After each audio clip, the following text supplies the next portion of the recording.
windows. GulfCoastWindows.com.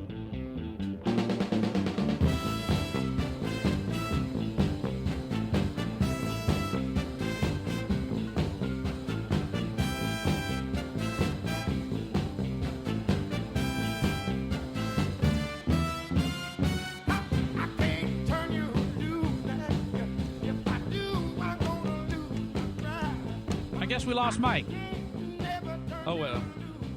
I think his point was you shouldn't point out when a black person is misbehaving because we've been taught that that's not what you're supposed to do. Well, that's stupid, and I'm going to do it. Mike in Nashville, you still up? Oh, I'm here. Oh, my line didn't show up that you were on there. My bad. I'm sorry. Go ahead, my man. I had to interrupt you because we got into an Otis Redding discussion, and you deserve better. Go ahead, sir. Me? Mm-hmm. Okay. Well, different Mike. I'm sorry. Go ahead. No, that's okay. I want to talk about his name dropping stuff. Who? I always hear you name dropping this and that. And of course, here in Nashville, my wife. Talk about name dropping. My wife could drop names every day. Like who? Who is she dropping? Talk to me. Every day she sees a star here in Nashville. Every day. Where is she, on Radio Row, or where is she? No, she's not. She's a supervisor at Murphy Road Animal Hospital, and that's where they all bring just Ralphie May, the one, and everybody. Huh? Yeah. Huh, how about every that? day, that's where they come. Pam tells you just name them. That's where they bring their animals because of the every day. Huh? How about that? I know it is something. Nashville's an interesting place. It is. It's like the Hollywood for country music artists, except it's a lot nicer. It has a nice feel to it. I really like the feel of Nashville. It's a town I could live in because it still feels like a town. It is a big little town. Yeah, and the residential communities are nice. You can get in and out of town in 15 minutes. Now you talk about residences or neighborhoods? Well, neighborhoods. Because Richard Pryor said they're two different things. Mike, what do you do for a living? Oh, I don't do anything, man. I'm retired. I've been retired. I got all kinds of boogles of money. You got what? I got FU money. Did you do any stand-up in your day? Well, yeah, a little bit, but that's just, a little bit. Mostly sit down. What did you do for a living? I was in the music business. What did you do in the music business? Oh, I told you all about that. I told you I was in the music business. It's been some time ago. Remember, I'm the one that said that when I retired out of the music business, I was the only one that knows that I retired. That's how good I was doing. Are you the one that told the dwarf joke? Yep, I'm the one that told the midget joke. You had us in fits, splits. I mean, it was just you had us going on. That was a good line, Mike. You should go back on and do a stand-up because you're darn good at it. I'll tell you what. Well, I tell y'all what, folks. I've had it with the Republicans. Let's just take this one case.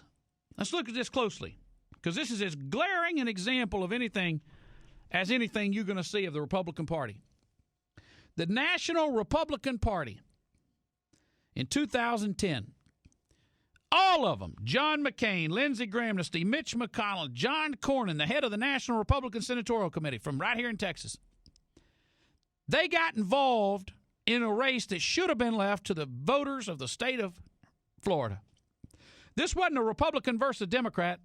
This was Republican versus Republican. And they all felt the need to jump in and say that Governor Christ, he's one of us. We like old Governor Christ. He's a good guy. He's just like us. Well, he's not like you and me. He's just like them. John Kyle said, Charlie Crist is the right man at the right time. He'll help restore a Republican majority to the U.S. Senate, and I'm delighted to support him. Mitch McConnell said decisions are made every day in Washington that have a direct impact upon the lives of all Americans. And we need Charlie Crist in the U.S. Senate to ensure that those decisions will benefit the citizens of Florida. What does that mean? John McCain said he's our kind of guy. He's a fiscal conservative. John McCain's not a fiscal conservative. Let me remind you what John McCain did. Let me remind you what John McCain said. The last time we were raising the debt ceiling, which they're about to just blow through and be done with it, John McCain made the statement, John McCain said, you know, you Tea Party people, you're just like a bunch of hobbits. You don't know any better. You live in an alternate reality. The debt ceiling is going to be increased. Well, why is the debt ceiling going to be increased? We have the majority in the House. We can prevent it from being increased. See, they want you to believe these things are all inevitable, but they're not. They want you to believe that there's nothing they can do about it. Here is John McCain trashing the Tea Party. Let me tell you something, folks. The Tea Party is not only the heart and soul of the Republican Party, it's the vast majority. We shouldn't run away and create a third party. We need to take the party over. That if the House GOP refuses to raise the debt ceiling, a default crisis or gradual government shutdown will ensue, and the public will turn en masse against Barack Obama. The Republican House that failed to raise the debt ceiling would somehow escape all the blame. Then Democrats would have no choice but to pass a balanced budget amendment and reform entitlements, and the Tea Party hobbits could return to Middle Earth having defeated Mordor. This is the kind of crack political thinking that turned Sharon Angle and Christine O'Donnell into GOP Senate nominees. The reality is that the debt limit will be raised one way or another. Why? And the only issue now is how much fiscal reform and what political fallout. Why should I vote for Republicans if they're telling me that even when they're in the majority, they can't win it? And John McCain says Sharon Angle and Christine McConnell were bad candidates. He also opposed Rand Paul and Marco Rubio, and he didn't support Ted Cruz. I think we win more than we lose, and I like it when we win it. But how about this? That is not fair to the American people, to hold out and say we won't agree to raising the debt limit until we pass a balanced budget amendment to the Constitution. It's unfair. It's bizarro. And maybe some people who have only been in this body for 6 or 7 months or so really believe that. Others know better.